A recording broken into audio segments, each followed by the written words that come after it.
We are back with another review here with Scott from Pro Feedback, and this is a track from Elijah Grajkowski. Sorry about the last name, Elijah.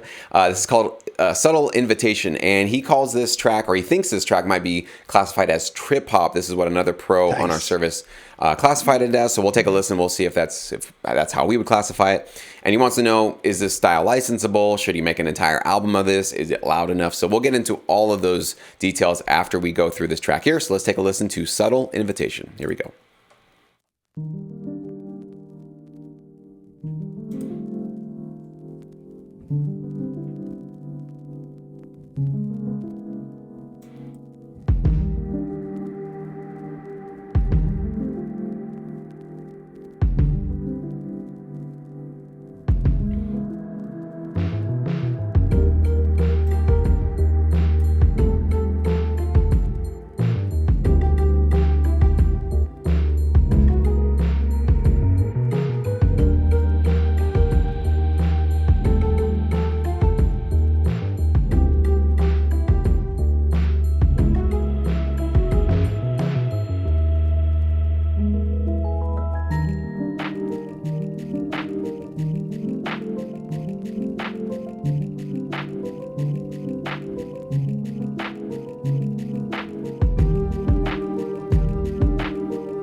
Very cool track, Elijah. I have a lot of actual thoughts and notes for you here.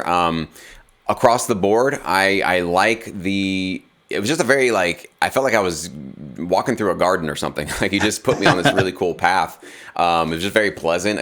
I could visualize, just see flowers and butterflies and this mystical area. So you definitely put me in a particular place and in a particular mood. So that's actually working really well for this track.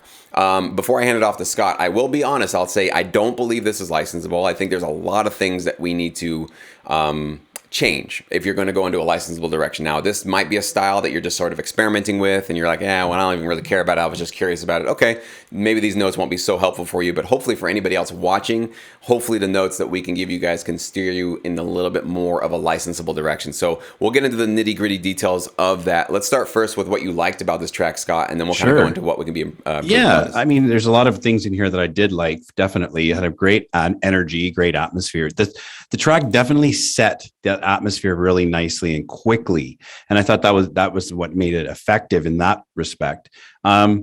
It had really interesting chord progression. It was catchy when going into the minor chord progressions that it broke into. I thought it was really memorable and kept me guessing where I was going to go next in a predictable enough way. It was fun. It took me on that journey, that ride, And what else did I like about it? I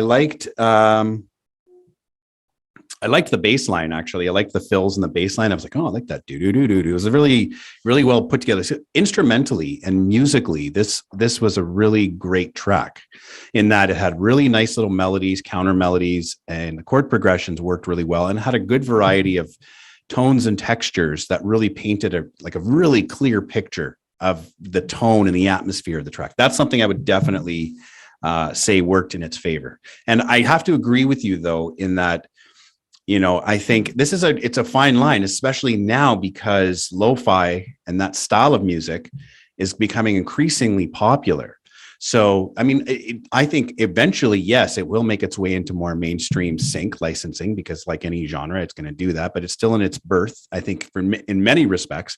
And so you wouldn't hear this too often, I think, behind specific television shows, commercials, ads, that sort of thing. I could maybe in like an indie game, like a mobile game, I could hear something like this in the background of it, and this is a question I have for you, Jesse. This might be good for people that are paying attention with the lo-fi stuff. Is like lo-fi prides itself in that worn, thin, crackly, retro, authentic style and sound. Is there a place for that in modern sync licensing? Like, would a listener recognize that if they were listening to this while on hold, or in behind a specific commercial? What do you think? Possibly. I mean, I think there's always potential uses for every style of music. I mean, literally, you name a style of music, and I think you can find one. I'm just kind of racking my brain when I hear a track like this. Where have I heard this on TV? I can't think of one place. That's where my brain always goes. I'm like, I'm a somewhat steady consumer of TV and streaming, and I don't really hear this. Like you said, maybe it can be something for sure on a corporate use. I think this to me sounded, as I was listening to it, I was like, this is much more of a corporate track, like a corporate informational, educational video that they put together for an in-house training. Yes. This easily could be used for that. Or like you said, particular video game uses, certain kinds of game uses, I could see that. It'd be very niche. Yeah. Very, right. It's just got this very, very particular, kind of unique sort of appeal to it. So every time that I say something is not licensable, it doesn't mean I'm glad you asked that, because it doesn't mean that it can never get placed, of course. But of course, my strategy for how I got to full-time income was basically on like, all right, I'm going to be taking a lot of time making music. Yes. Do I want to spend all this time on a niche genre that gets one placement every 3 months? Yeah. I could, but is that going to be enough growth and enough income and enough placements to sustain me? No, I'm just not going to say likely not. I'm just going to say absolutely not. It's not going to sustain you full time. Now, somebody watching this video might say, I don't care about full-time income. I just want to get a placement. Right. Cool. Ignore all that and just do you. Do the thing that you love to do, right? There'll be a library out there for it. There will be. Wherever. You're Absolutely. Right. So I always just kind of say, when I say something is not licensable, that's usually what I'm kind of really saying is that this isn't sustainable full-time income music. That's basically what I'm saying. Can find a placement for sure. Hard to think of a particular use case right now, but it definitely could be out there. But anyways, I want to get back to you on your thoughts. And that's certainly something that I've had to deal with as well, because as we get more and more submissions from producers, I start getting some lo-fi stuff coming in, and I love giving feedback on it. But that's kind of the disclaimer that I have to provide them with as well. It's great music, but if this is not if you're not looking to make full-time income off of, this is like your passion project and you just want to get your music out there, go for it. There will be a library or a placement opportunity for you eventually. But you're right. I mean, is this something that you could hear behind a Big Mac commercial, unless it's specific to that niche? Probably not.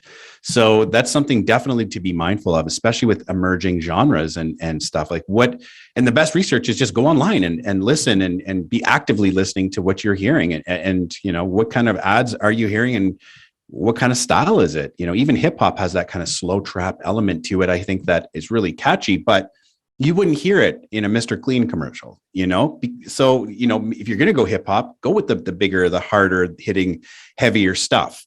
I don't know if you can necessarily use something like this yet in that kind of area. But that being said, going back to it, it's still a very good track. It's a great track in certain respects. Something to be mindful of I wrote down here was the end of the track. I'm always trying to make sure that I have that kind of sting at that very end, that tagline space, something that's going to capture that essence of the song in like a small 4-second increment. And I didn't really hear it on this one. It was kind of like a quick fade out. And I even looked up saying, oh, is it over? And I had to look at the WAV file like, oh, the song's over. So that to me says, well, maybe there's something here that's missing. If we're going to be creating something, look at a track like it has connected assets to it rather than a full piece of art, which is, which we naturally go towards. How could we do that? So that would be something I would also kind of review is, am I creating something at the very end, like a sting or some sort of mini song that would kind of capture the essence of the song? Totally. Yeah. And, a couple of more thoughts from me. Mix wise, he wanted to know, is this loud enough? I think it's a little on the quiet side, but I don't think that's the biggest issue for me. The biggest issue I heard is it was just very bass heavy and muffled. Like nothing in the high end was really coming out that much. Your drums were really buried in the mix. Like when they were in there, they almost felt like they were auxiliary, like percussion. I wrote that too. Yeah, they weren't really pushing the track processed forward. They were just sort of like sitting in the track. But your drums really, if you're going to have like a beat come in, it really needs to be, because I could see this kind of, you could even turn this into maybe more of a hip hop track if you had some more heavy, bigger, impactful drums. So those drums obviously need to be a little bit heavier. And then whatever you're doing on your overall mix, it sounds like you're just kind of focusing more on either cutting out high frequencies or you have some filter on there or something. It's a lo-fi thing too, I think, I think it has a lot to do with how the lo-fi style sounds. And that seems like characteristic of lo-fi, that missing that high end stuff, and the drum loops and stuff sound very saturated and crunchy and crackly. Yeah, I agree with you. Yeah. So that can be an issue. So, and the last piece of advice I want to leave with is, this is a real common thing. I'm guilty of this myself, because it's not like a bad thing to do, but it's just something that most new coming producers into sync licensing want to do. We all want to get into this business and we want to be the first to do something, right? So we want to go to that library and say, well, you guys don't have any lo-fi trap music or lo-fi trip hop music. You don't have this, you don't have that. Let me go make a bunch for you. And so we want to do that because we think we're going to create a little niche for ourselves. We're going to kind of carve out something that's going to be unique 100% just for us. We'll get all those placements. We're the only ones supplying it, right? So it seems like a business move that might be smart. So I totally understand the temptation to want to do that. That's the problem, though, is that if you're not really familiar with the fact that this is a service industry, and the fact that if they don't have any of this music in their catalog already, it might be because there's no demand for it, right? So just because it's not there doesn't mean that there's some huge demand and you just stumbled into it and you can create it out of nothing. So a lot of trying to reinvent the wheel or create new kind of niches for yourself is, I think, a foolish thing to do in the beginning of your career. I think the smarter way to go about it, and I know this is sort of an ego hit for most of us, myself included, is to go fall in line, right? Find something that works. Find a genre, a style of music, something 100%. In their catalog that's already getting placements. You can see it on their recent work, but it's not so oversaturated that there's 10,000 tracks there and you're just throwing another 12 onto it. So, there's a couple hundred there, maybe up to 500 tracks, something like that, where you can still be a significant chunk of it, but you can see that you're not just throwing something into their catalog, you're throwing a licensable, usable, in-demand sound. And then use their tracks as your reference tracks. What's one issue with this track? If there was no reference track used, this is where you go. You start kind of going into your own little worlds, which creatively, musically, great, 100%. That's awesome. I have no business even critiquing original music for your own sake. For sure. You guys are in pro feedback. You guys are following me on YouTube here. So what I'm trying to do is to get you to just harness all your creativity into a place where you can earn money with it. That's pretty much all 100%. We're talking about here. So that's the kind of humility that you start off in this business. You realize, all right, I kind of need to fall in line. I need to find a genre that's licensable, that's high quality. And then I also need to model my tracks after other tracks that have already been accepted. I know that takes a lot of humility, a lot of turning down the ego knob of going, okay, it's not just about everything I want to do. I really have to learn. But the cool thing, and I'll tell you this is the promise of doing it though. If you start off that way, do it a couple of months, maybe up to 6 months to a year. Creating licensable music will become a habit and become second nature. And you won't necessarily always have to go to a reference track because you'll know what the formula is. You'll know it. You've been doing it for so long. Now it becomes something where you can kind of bend the rules a little bit. Now you can go into some kind of creative places because you've taken the time to become a student first and not try to become the master first. So anyways, that's just one piece I wanted to share. But anyway, Scott, any final thoughts before we wrap this one up?